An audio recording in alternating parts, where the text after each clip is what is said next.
Hi, I'm Christine Cushing and welcome to another helping of my favorite foods. Did you know that by using a rich flank steak in place of a primal beef cut like a ribeye, you're going to save about 40%? I'm going to show you how to sear it to juicy perfection right on your stovetop. Are you ready? Let's go. The 3 tips that are going to take your flank game to the max. Number 1, you want to make sure that you marinate it. Here, I'm going to use a little bit of lime.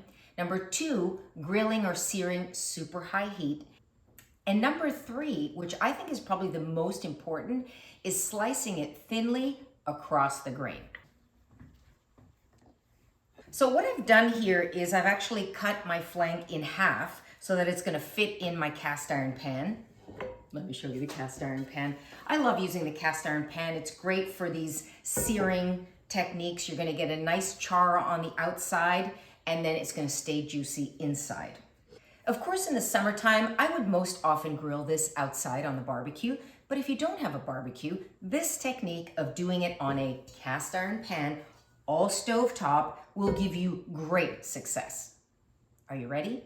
Step 1 is the marinade, and this is going to be a super simple one, nothing too complicated here. You just want some kind of acid, a little bit of flavor, but really I'm also going to make a nice rub for the top, so it's mainly to kind of soften it in the fridge overnight. 4 hours minimum, but I like to do it overnight.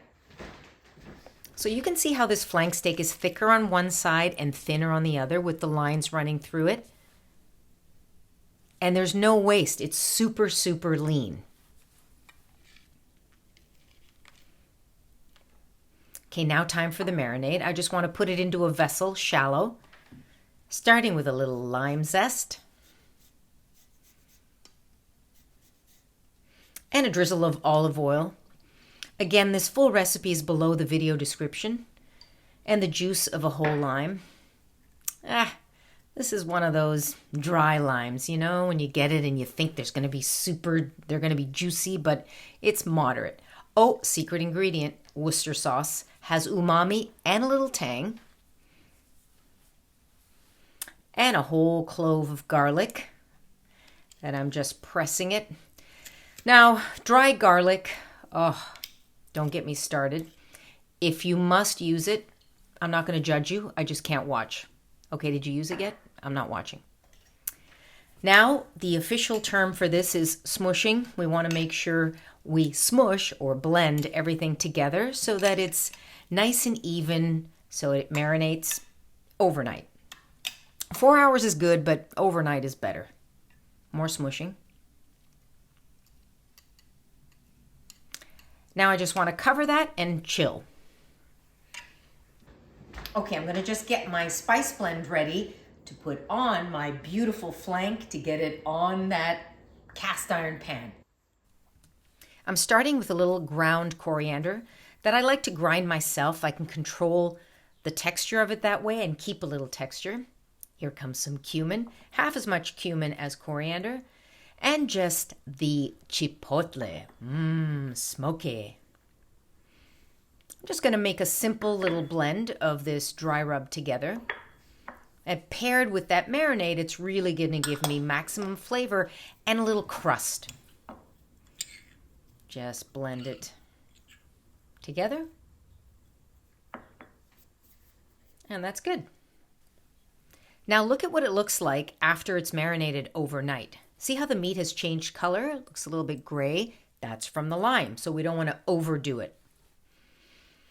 Look at the spice blend. Sprinkling generously. Now going in with a little bit of kosher salt also. I don't want to go crazy with the salt. Again, you've heard me say it before. People oversalt like nuts. Flip and repeat. The smokiness of this chipotle really is coming through now. It's all in the air. I don't want to forget to salt the other side, seasoning in layers. I'm not using any pepper because of the chipotle. Getting my cast iron pan super hot, drizzling with a little oil. Now the key here is to get That's what I want to hear. Sizzle. So here you're really walking a tightrope. Because this is not going to go into an oven or a barbecue, you don't have any ambient heat. So I want to get that super high heat to char it and then turn it down to about medium.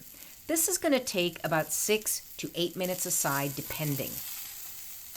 Oh, that looks great. See how there's a char, but it's not burnt. Repeating again on the other side.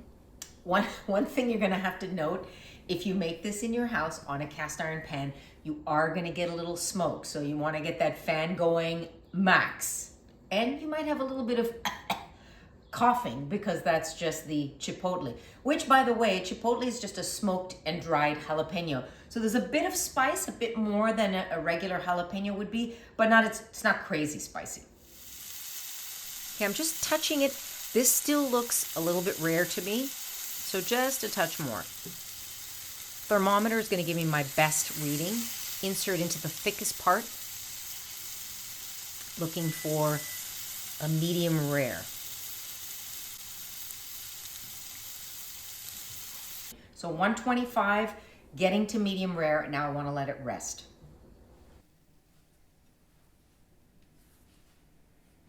So resting is super important also. I want to add that to the list of, I said 3 things, but the 4th thing that's super important is resting it. As soon as I take it off the heat, I don't want to start slicing it. I can now prepare the rest of my ingredients. I was going to make a taco. Is that cool with you? Why not? This will make a great taco. So whatever ingredients, whatever toppings you want, you can gather them now and get ready to slice.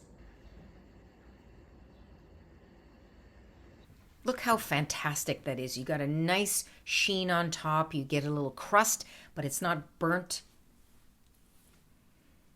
Just enough time now to get some tortillas going. You want to check out my video to make your own tortillas if you want to. They are phenomenal. And these are just going to take about 60 seconds till they puff up nicely.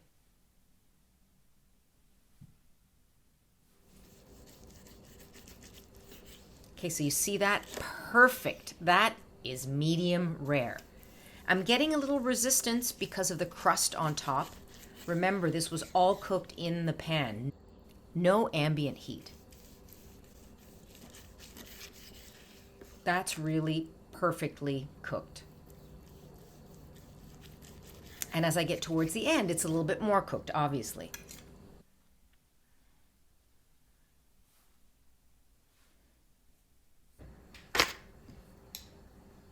Who's ready to assemble some tacos? So this flank, you can use it for anything. You can just slice it up like I'm doing here and serve it with your favorite veggies, fries, anything on the side, but I'm going to use it for tacos. I love this little salsa that's a combo of avocado and tomatillo. Laying in a few pieces of the flank. My favorite salsa. Nothing too spicy here. Something for some freshness. Of course, I have to have some coriander and a few little chilies. Don't worry, they're not super hot. I just love the color. Is that spectacular or what?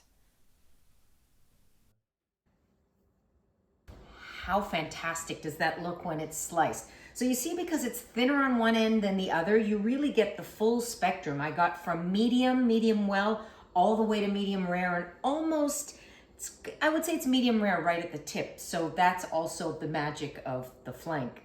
Look at this. Ooh, look how great it is. So whatever you want. And I think it's just perfect for a taco.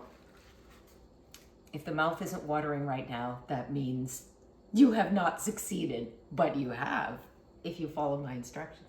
Let me taste it.